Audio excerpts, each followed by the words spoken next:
To you, our dearest viewers, wherever you are watching us from this morning. It's Wednesday, the 1st of February 2023. It's yet another edition of a press review program here on Luntha television. As you can see, it's a different style of bringing you the press review today. It's a special one because we have a lot of issues to talk about, mainly on the issue of the just announced cabinet. So I'm joined by my colleague to the left, Vincent Kwakwa, and of course Helmut Katanda. And I am Brennan Mwanza. I'll ask you to stick around to hear whatever we have come to talk about this morning. And as usual, of course, we'll be looking at some of the stories that are appearing in our daily papers, The Nation, but of course the Daily Times. But to begin with, maybe you can break the ice. All right. I think we have to start with what people are waiting for, because as we are talking, everyone is waiting for what will Luntha say on the cabinet. I mean, mukutonela tili pano kuti tikambepo zina mwazimene zatophoka makamaka pa ndandanda wanduna zimene zatulutsidwa kapena zasankhidwa so ndithu mu cabinet yatsopano. Titero kuti iyi ndi cabinet imodzi imene ili yodabwitsa kuti kusankhidwa kakuyenda mota chifukwa yatuluka usiku. Chifukwa tikangana ma newspaper lathu makamboti it's a press review. Yes. Koma tikangana zimene ma newspaper lathu alemba onse awukhala ngati ambwira nde amalawi nkumafunsa kuti kodi pamenepa amene wakamba chilungamo ndi uti. Kodi a newspaper anagwiritsadi date imene ya 31 January kapena office imene yamtsogolera dziko komanso nduna kodi inagwiritsadi pangano limene inapereka lonena kuti no adzatulutse ndandanda wa nduna zatsopano pofika ndithu pa 31 January anena kuti within the month of January. Komano zikuonetsa kuti chifukwa ina ndisangalatsa kwambiri ndi news imene ya Daily Times iwo anakambonena kuti anaonetsamu kunena kuti pofikira mpaka 12 koloko anali asanatulutse ndithu ndandanda umeneyo. Koma ukadzayang'ana chikalata chimene chatulutsidwa chionetsa ndandanda wa nduna chikuonetsa kuti nchapa 31 ndithu akutero malingana ndi and somehow to me I can say kuti no it's somehow backdated. Zinali zadala zokonza kunamiza Malawi. On the cabinet, Ibanga release a few hours after the 31st of January.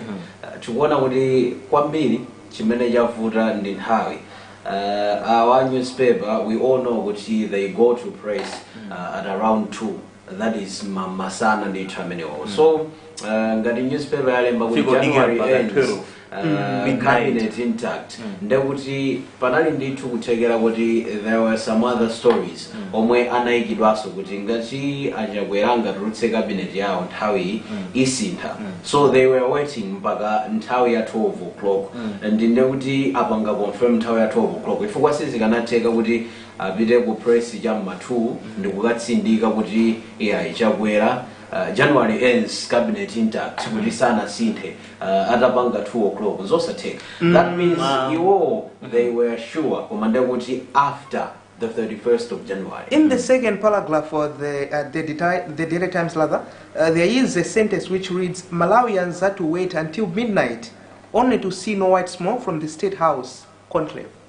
And the nation says the president failed to stick to his own deadline as expressed in his New Year's address that he will this January name a new cabinet. Focused, because he had to hint on that, focused on maximizing the country's limited resources to improve service delivery and fast-track public works projects under construction.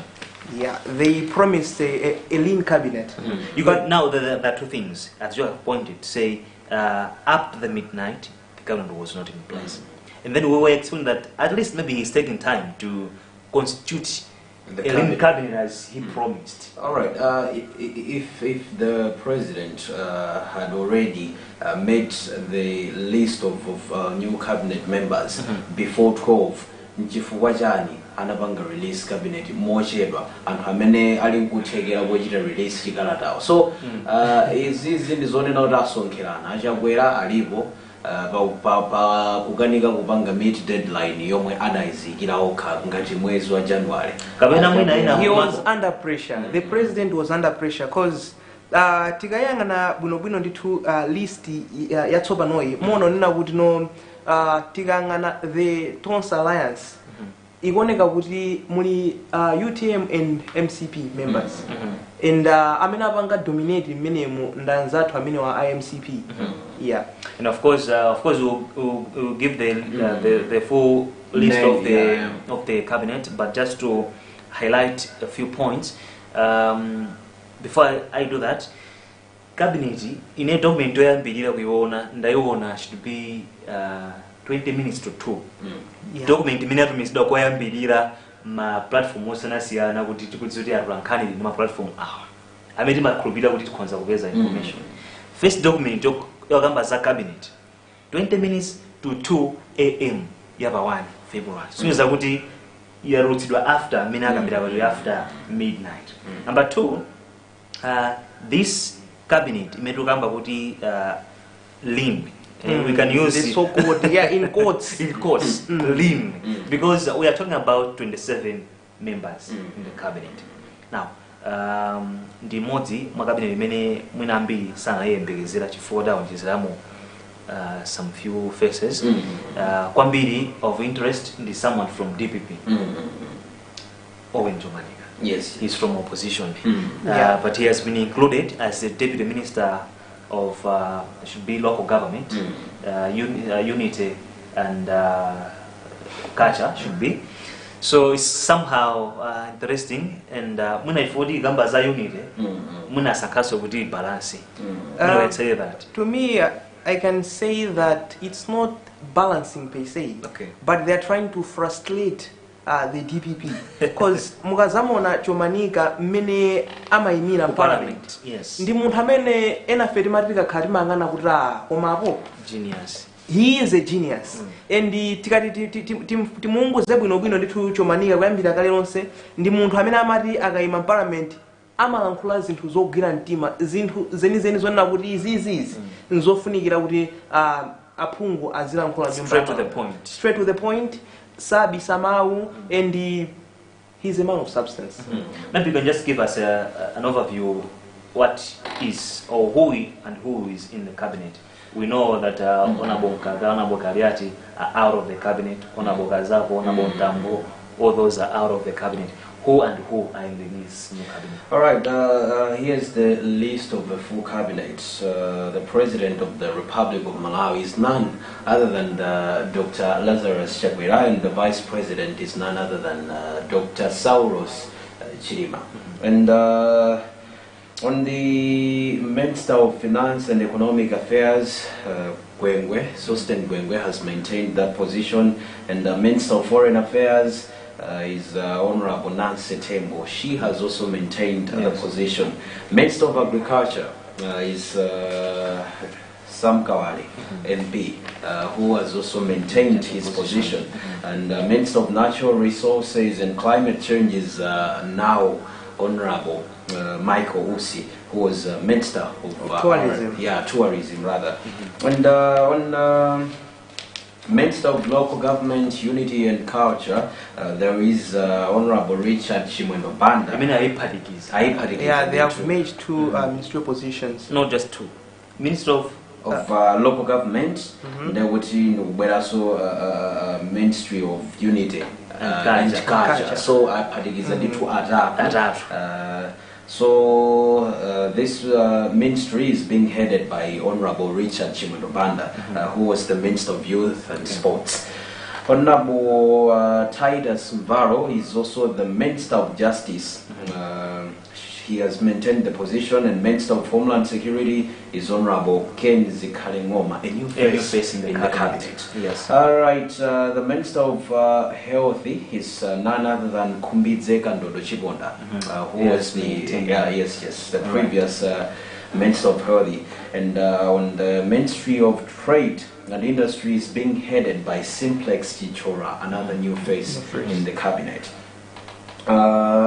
Honorable Uchizi Nkandawire is now Minister of Youth and Sports, replacing Chimwendo. Yes, replacing Chimwendo. Another new face in the ministry, in the cabinet. And Minister of Transport and Public Works is now Jaco Buhara, who was the previous Minister of Transport and Public Works. Minister of Mining is now Monica Changanamuno, Who was the Deputy Minister? She was the Deputy Minister of Education. So she has been promoted. Yeah, She has been promoted to a full minister. Yes. And the Minister of Tourism is now Vera Kantugule. Okay. She was the Minister of Labour. Yes. And now she's the Minister of Tourism, So replacing Michael Osi. Yeah. Minister of Gender is now Jean Sendeza, who was the Minister of Defence. Jean Sendeza. Jean Sendeza. Yes. Replacing Honorable Patricia Gariat. And now Minister... Jean Sendeza, was it not part of the Homeland? Yeah, Should be Homeland Security. She was Homeland Security, yeah.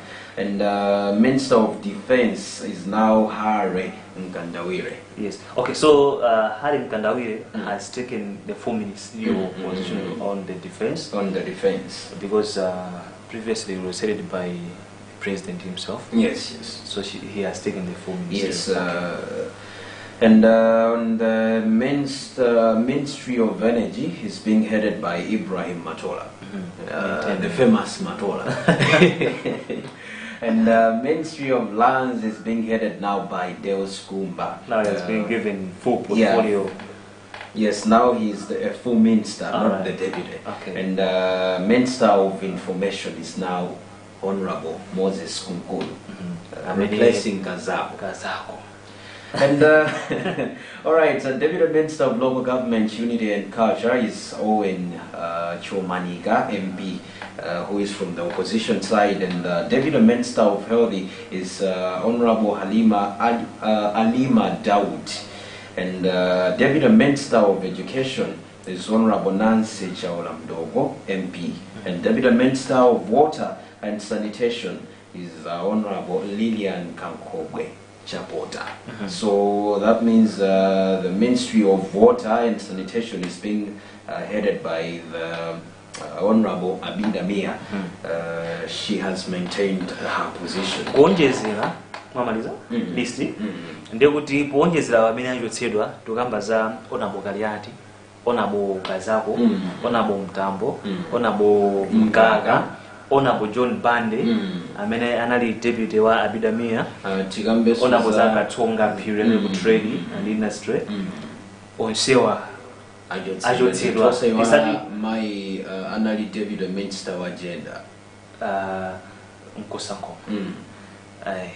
Na ajotsidwa singada asiidwe koma ajotsidwa chifukwa zikuonetsa kuti maundu naye nawa ma David and two sadaikike sitikudziwa kuti is this a way of telling Malawians that now the ministries will be headed by one minister without a deputy kumano ninkhaniso ina yomwe Malawi akhala kuyembekezera ankagamba kuti maundu nawo tu kumakhala anthu ochuluka you see kuti kuli minister kuli PA amene ali person assistant kumapezeka ndithu kumene kuja kupezeka public relations officer principal secretary komwekonso kumapezeka deputy minister so mwina ndekuli ma director our principal secretary wa ntchito yomwe amagwira ndikhoza kutsindika pano ku mtundu wa Malawi kuti imaposa ntchito yomwe amagwira deputy minister so even minister amene timakamba kuti nthawi zambiri maundu amayendetsedwa ndi a principal secretary chifukwa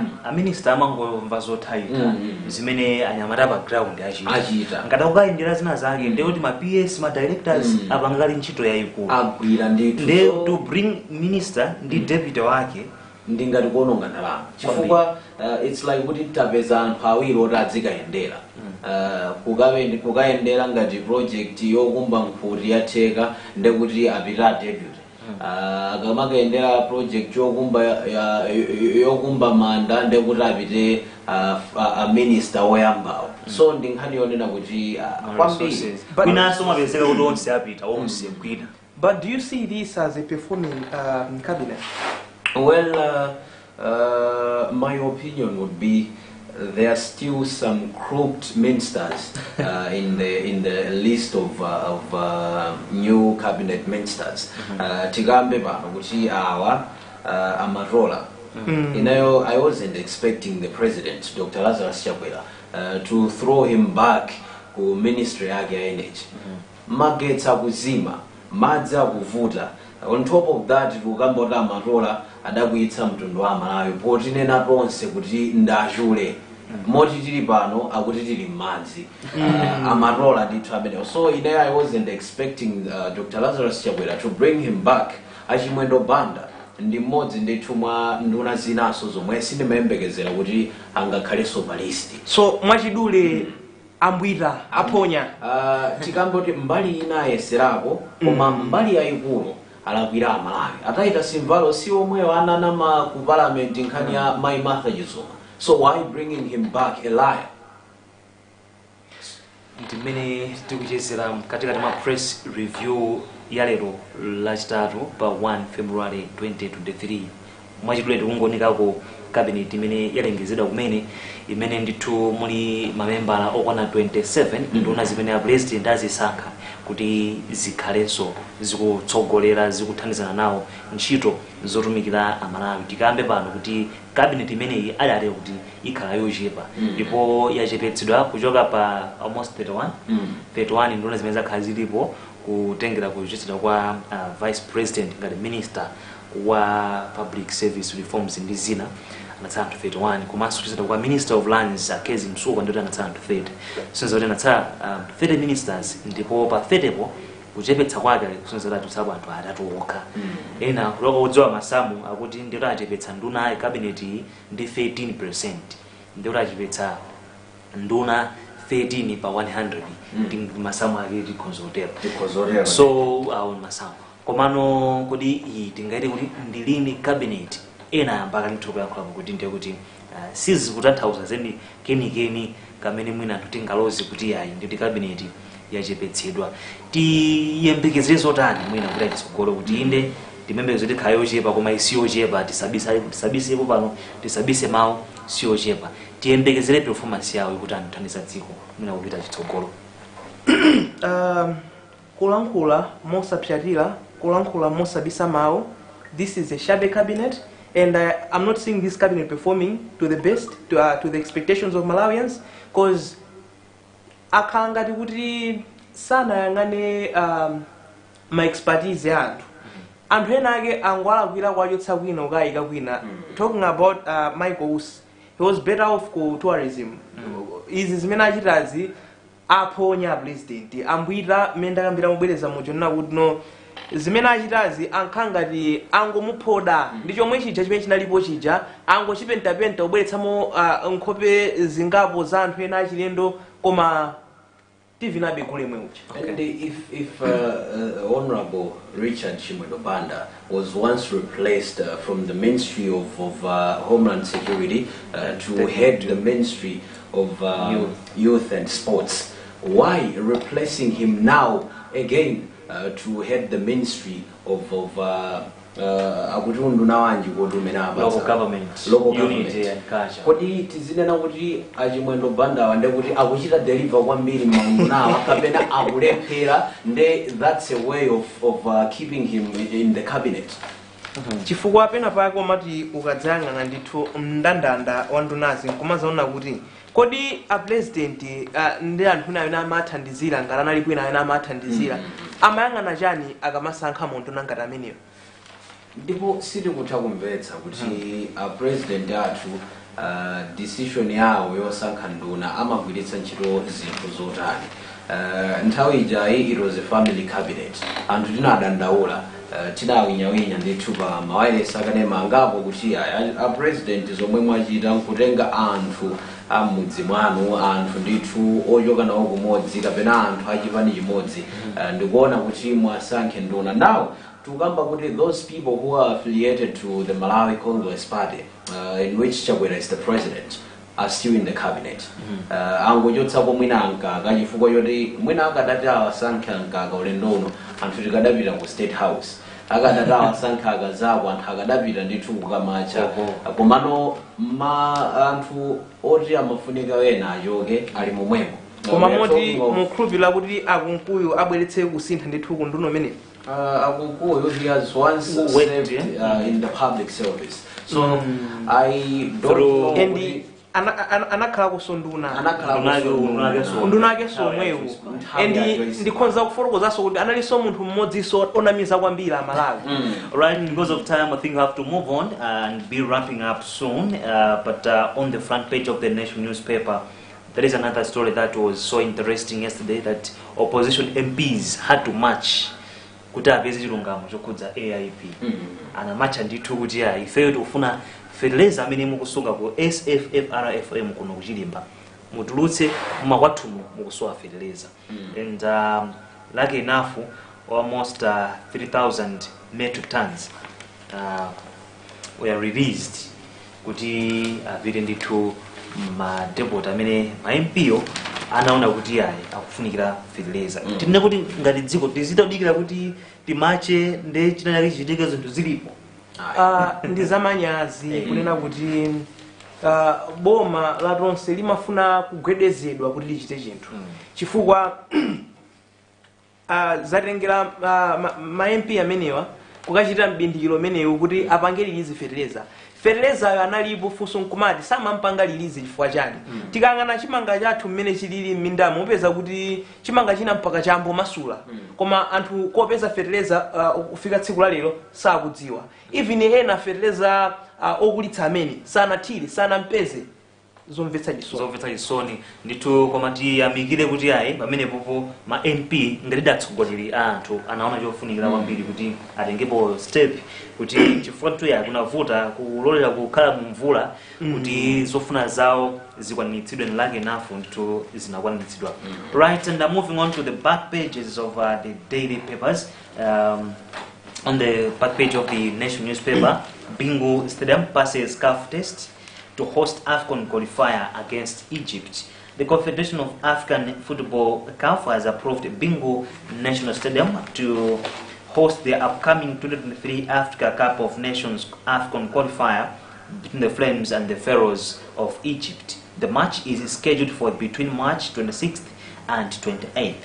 A statement from Continental Football Governing Body addressed to all its member associations yesterday said matches will be played only in stadiums approved by CAF.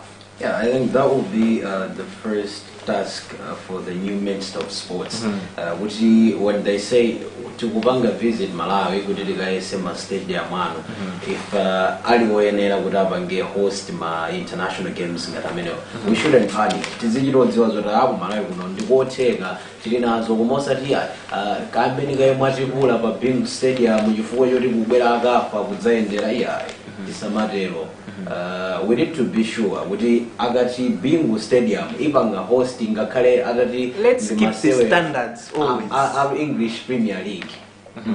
On the front page of Times. Alright, on the back page of the Daily Times newspaper, there appears BNS gets scarf node, and that's of course a similar story to the one you just read. Alright. So we move on to the second page from the back page, Civil focus on youth brigade. And that's of course the headline partly. The story says Civil Service United have changed their player transfer policy by focusing on young stars instead of the old guard. Civil coach Oscar Kaunde said this following the arrival of two young stars, Love Mumbeta and Frank Chizuze, saying it was an indication that the club was moving in the right direction. Alright, now moving on to the international sports, Ronaldo changed his mind, and partly the story reads, Cristiano Ronaldo will not finish his career at Al Nassr, according to his manager, despite the player declaring his time in Europe was over. The Portuguese superstar made the move to the Middle East recently, penning a deal that will make him the highest paid footballer on the planet. His spell with Manchester United came to a sudden end, and Ronaldo was left looking for a new employer, but there was a lack of offers from clubs in Europe. According to his manager, Ruud Gasha is now managing the 5-time Ballon d'Or winner, but believes he will in fact head back to Europe.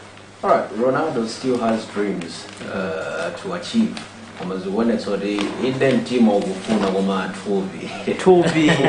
mpira umeenda limodzi ndi zaka. Alright, you conclude. Alright, let's wind up today's press review by looking at some of the stories on arts and culture.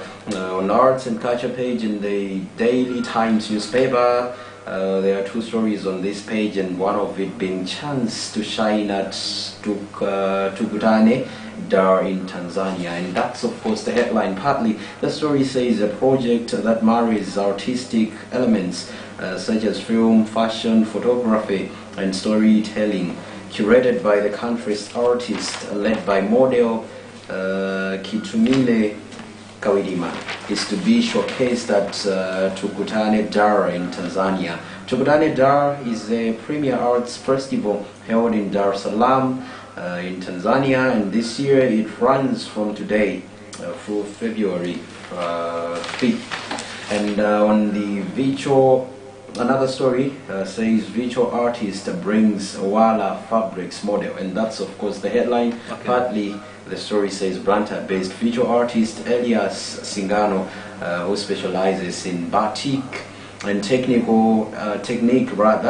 of wax resist denying applied to the entry cloth, has extended his base by introducing Wala Fabrics tie and dye clothing. Alright, that also concludes this edition. We could have been talking, but shortly we'll be crossing over to DRC to give you what is happening. As you know, the Pope Francis is in DRC visiting the country. Of course, we'll be moving to Sudan to have some free talks with leaders and of course other people. So we'll be crossing over there shortly. But that's how we have wrapped up our program today. I was joined by my colleague Vincent Kwakwala and of course Helbert Skatan. From me, Bernard Mwanza, wish you the best of the day and goodbye for now.